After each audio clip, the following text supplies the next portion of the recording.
Adventures. So after 4 years of begging, my wife finally allowed me to buy a motorcycle. So I thought, why not go to the biggest motorcycle event in the country? And now we're here in Makina Moto Show presents Motobuilds Pilipinas 2019. Tara, pasok tayo. Hi Kuya.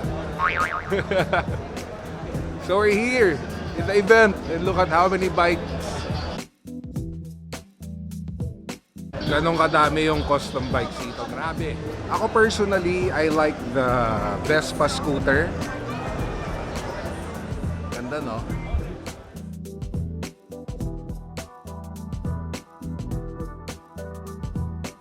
Gusto ko talaga yung design ng Vespa lahat.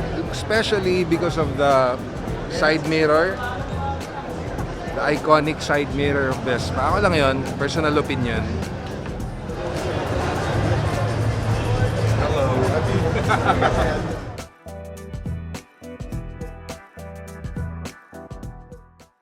Fine leather.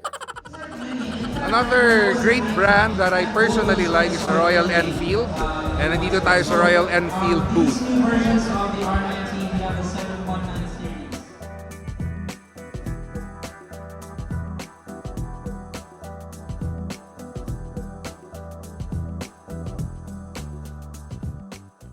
So, naka-Royal Enfield pala si Kuya Kim.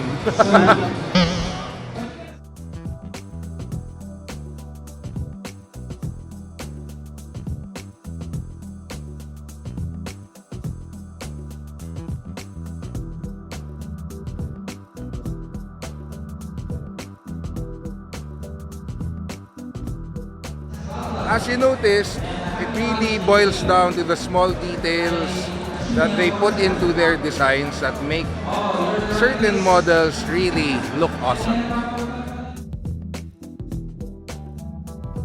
Hello!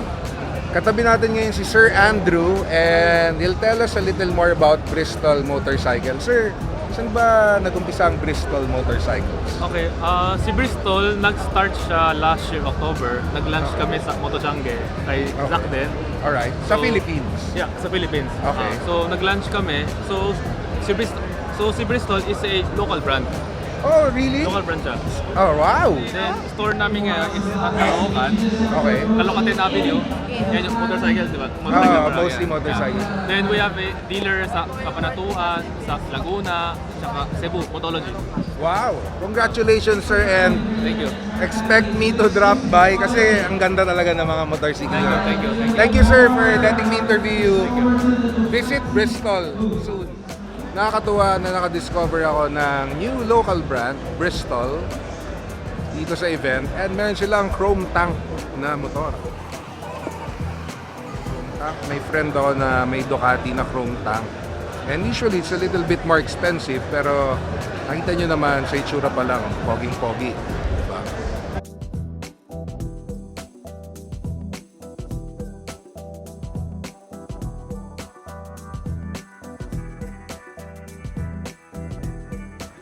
Pero dito sobrang ganda na motorcycle, Lambretta.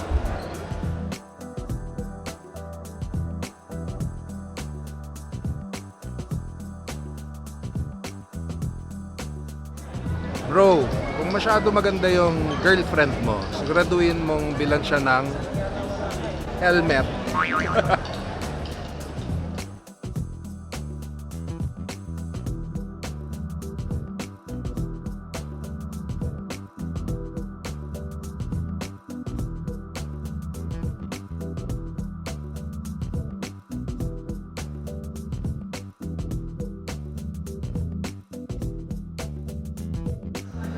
Another motorcycle brand that's very well known and very popular is, of course, the BMW. So, kung gusto mo ng BMW, benta mo lang yung kidney mo. Kayang-kaya mo yan.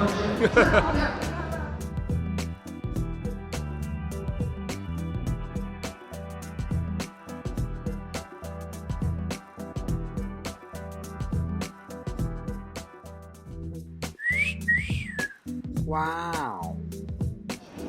Anong motor ang walang buhok? E di BMW, buhok mawig. Siyempre, kapag motor ang pag-uusapan, hindi mawawala ang iconic brand na Harley Davidson. Let's check it out.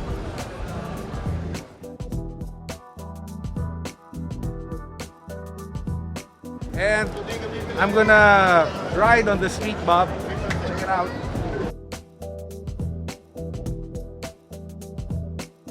Grabe, sobrang ganda.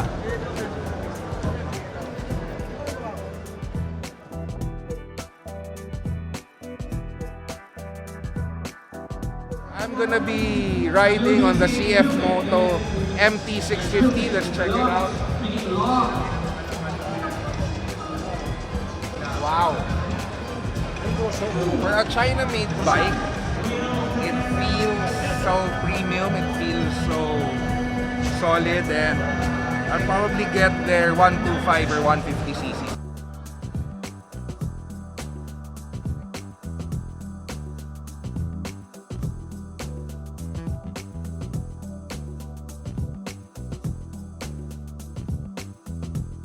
And we're here now in the Augusta booth, and they have a limited edition.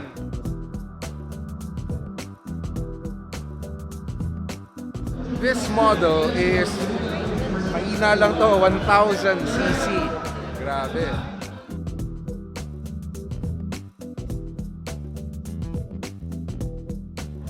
This next bike that I'm gonna show you is very limited. It's only 1 out of 30 in the world. And that one is here in the country. It's this one.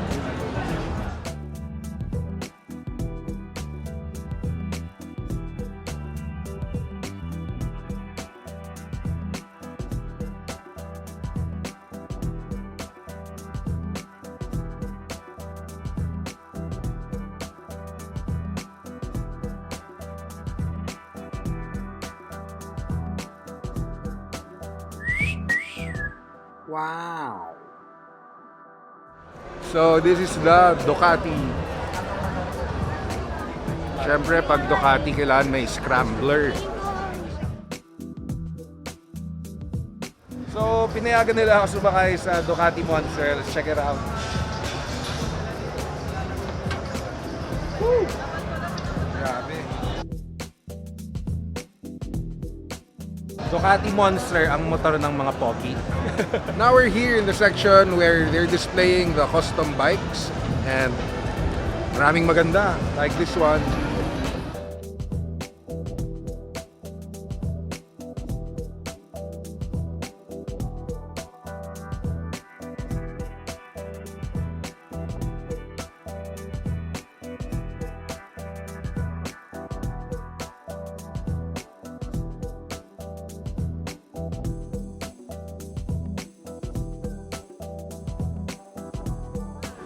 Another model that I love is the Honda Cup, and meron dito, astig.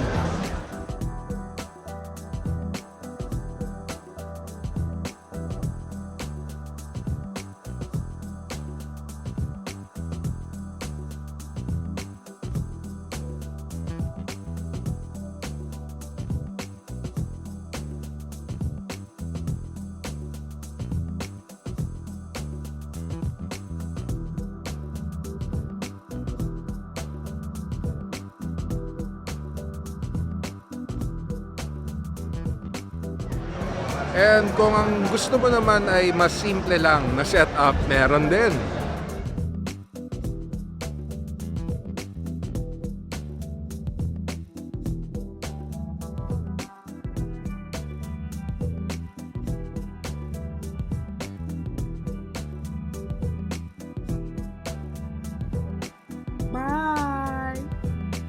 Ang swerte ko, pauwi na ako, and guess who I saw? My idol, Hi. Sir Zach. Congratulations, Thank sir. you. Kakatapos ko lang ng ice cream. Super successful event, Yeah, it and was fun. And thank you for going. thank you, and see you again Salamat. soon. See you, man. Ingat. Bye! Ang swerte ko. Good night. Bye. Wow! Grabe, ang swerte ko. On my way home, I saw Zach. of course, the organizer of that event, and one of my idols, which is why I'm making videos myself.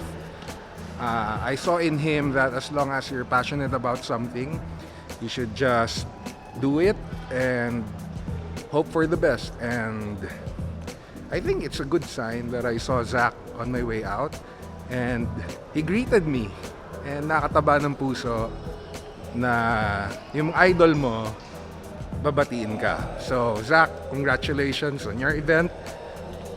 Sobrang saya, and I'll be back next year. So after going around the entire event, I realized that I'm not really looking for a big bike because parang gusto ko dahan-dahan lang akong pumasok into the hobby again. I used to ride a scooter na 125cc, and most likely I'll just buy a bike that's around 100 to 150cc. So most of the bikes that I saw were big bikes, and hindi ko pa yung kaya, hindi pa ngayon. But hopefully soon. And to my wife, thank you for allowing me to buy a motorcycle. By the way, I have a super special souvenir from the event. I got a tattoo.